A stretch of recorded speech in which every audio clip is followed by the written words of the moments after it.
আসসালামু আলাইকুম, কেমন আছেন সবাই? আসলে ভাগ্য কখন কোথায় টেনে নিয়ে যায় ওটা বলা যায় না।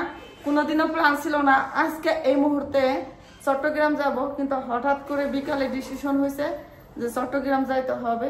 রাত্রে 9:30টার টিকিট নিছি, কারণ হচ্ছে বিপদ বলে কয়ে আসে না। আসলে কোথায় থাকবো, কখন থাকবো, কিভাবে থাকবো সব উপর থেকে প্ল্যান করে। আমাদের প্ল্যান কখনো সাকসেস হয় নাকি?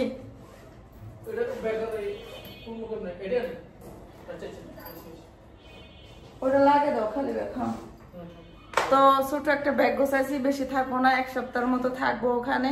ওখানে আমাদের সাথে একটা সমস্যা হয়ে গেছে, তো মানুষ না থাকলে আর কি যা হয় সমস্যার সম্মুখীন হতে হয়। দুনিয়ায় যার কেউ নাই, সে তার আল্লাহ আছে, এটা তো আছেই। তারপরও দুনিয়ায় যদি কারো কেউ না থাকে তাহলে মানুষ তাকে ঠিক আছে খাবলা পরে খায়। তো অত কথা না, এখন বের হইতেছি, কিভাবে যাই, কোথা দিয়ে যাই সবই শেয়ার করবো আপনাদের সাথে। প্রবাস থেকে আসার পরে নিজের জীবন বলতে আর কিছুই নাই। জীবন হয়ে গেছে একটা রেলগাড়ির মতো, মানে ছুটতেই আছি। একবার শ্বশুর বাড়ি, একবার বাপের বাড়ি, একবার বাসায়, একবার মার্কেটে, একবার পার্কে। মানে 2 মিনিট কোথাও বসবো শান্তিতে, 2 দিন খানা খাবো, এই জিনিসটা আর জীবন বলতে নাই।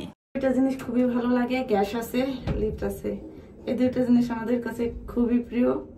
তো শ্বশুর বাড়ির ঝামেলার কথা শুই না, হাজবেন্ড আসরে আজমের সময় এসে টিকিট কেটে গেছিল টিকিট কাউন্টারে। তো আমরা এখন রাত 9:30 বাজে আসছি। আমার হাজবেন্ড টাকা দিতেছে, বলতেছে কি ওই পারে গাড়ি আছে, ওই পারে যাও। তোর পারে এই পারে এসে দেখি গাড়ি নাই, মিথ্যা কথা বলছে, আমাদেরকে ওই দিকে পাঠিয়ে দিছে। তো আসার পরে কি ভাবলাম, চলো নান রুটি খাই, কারণ হচ্ছে বাসে গিয়ে তারপরে কোনো রেস্টুরেন্টে খাওয়া মানে অনেকটা ব্যয়বহুল। তো সে বলতেছে এত দূর হাইটে আবার রেস্টুরেন্ট যায়, নান রুটি খাওয়া লাগবে না, কলা রুটি খায়। ঠিক আছে, পেট তো আর মানে না যে তুমি কি কষ্টে আছো না অসুস্থ আছে, তোমার পকেটে টাকা আছে কিনা। পেটে শুধু বলে যে আমার খিদে লাগবে, আমাকে খাওয়ান দিতে হবে। কি করবো, পেটেরটাই আগে স্টিক করলাম, তারপরে চড়ছি বাসে।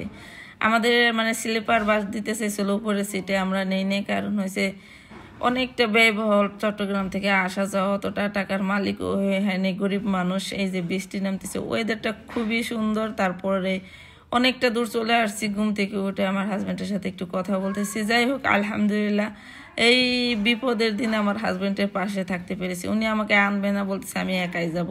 আমি বলছি না, আমি তোমাকে একা ছাড়বো না। যে মানুষটা আমার জন্য এত কিছু করে, আমাকে এত ভালোবাসে, এত টেক কেয়ার করে, সেই মানুষটাকে আমি একা কিভাবে ছাড়ি? আরও আমি বাসায় থাকলে টেনশন করবো, তার সাথে থাকলে যতটা ভালো থাকবো, বাসায় থাকলে আরও খারাপ লাগবে। এই জন্য আমি চলে আসছি, খুবই কষ্ট হয়েছে। তারপরে জ্বালানা দিয়ে উকি দিয়ে দেখতেছি এটা চট্টগ্রাম নতুন ব্রিজ।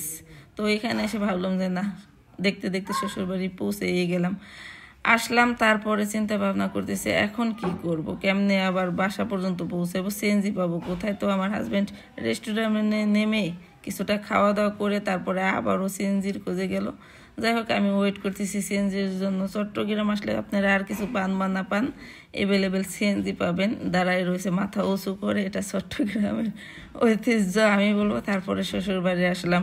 এটাই মেয়েদের জীবন, 12 ঘন্টা 13 ঘন্টা জার্নি করে সে রান্না বাড়া করে সবার মন জয় করে থাকাটাকেই বলা হয় শ্বশুরবাড়ি। মেয়েদের জীবন। আটকে গেলাম। এই যে আমার হাজব্যান্ড, এই যে এই দিক দিয়ে একটু ভাঙ্গা দেখা যাইতেছে, ওই দিক দিয়ে পানি যায়, এটা নিয়ে মানুষের সাথে ঝামেলা হয়। তো এগুলো ঠিক করার জন্য, বিভিন্ন সমাধান করার জন্য আসা। চিংড়ি মাছ রান্না করছি, লইট্টা মাছ রান্না করছি, তারপরে কারকোল বাজছি। আলহামদুলিল্লাহ ভালো আছি। ভালো থাকার নামই জীবন না, কষ্টে থাকার নামই জীবন। সুখ দুঃখ নিয়ে জীবন। জীবনে প্যারা খাইতে খেতে আমি একজন প্যারা লাইফ হয়ে গেছি।